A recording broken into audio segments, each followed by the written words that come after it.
What do you think of this trade war going on between Canada and the U.S., or is it Canada or U.S. against the rest of the world? Where do you think this will end? And, Trump has just imposed 100% tariffs on Canada.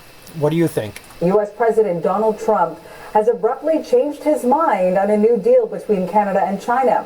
Just last week, Trump praised the deal, but this morning he's saying something completely different. The president wrote, if Governor Carney thinks he is going to make Canada a drop-off port for China to send goods and products into the United States, he is sorely mistaken. China will eat Canada alive, completely devour it, including the destruction of their businesses, social fabric and general way of life. If Canada makes a deal with China, it will immediately be hit with a 100% tariff against all Canadian goods and products coming in to the United States of America. This is really an extraordinary escalation between the US and Canada. There were already trade tensions as the US and Canada attempted to thrash out a trade deal. But since Mark Carney's speech in Davos following the US president's threats towards Greenland, where Mark Carney talked about a rupture in the world order and saying middle-income nations need to stick together, this was a speech that was incredibly well received among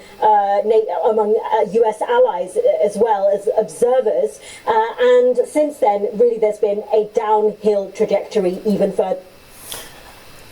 Trump, I give Trump a lot of credit, but Trump is like the bully in the schoolyard. If you embarrass him, if you don't treat him in the way that he expects to be treated, he's going to retaliate. And this is what's happening, right? So, yes, Trump is a schoolyard bully. There's no question about it. But can you imagine anyone else pulling off the work that he's pulling off?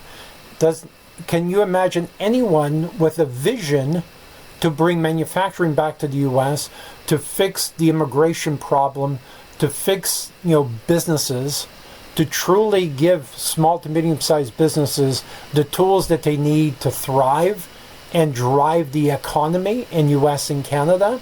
Also, there's a lot of talk, that he's being a bully. But who's really a bully? I mean, sometimes the young child can bully the adult child. And Canada has been the young child bullying the adult because, look at the trade barriers. We had 1% of GDP for national defense. Now he's forced it to 2% GDP. And if we didn't have U.S. protecting us, would we have a stronger army with Russia, Iran, and all these other countries? If we didn't have a big brother beside us, would we still have the army that we have? No, of course not. We would have to defend ourselves, but we know if someone were to invade us, the U.S. is going to be there to protect us. So I would love to hear your thoughts. Whether you love or hate Trump, Trump has the vision, and would love to hear what you think. Take care.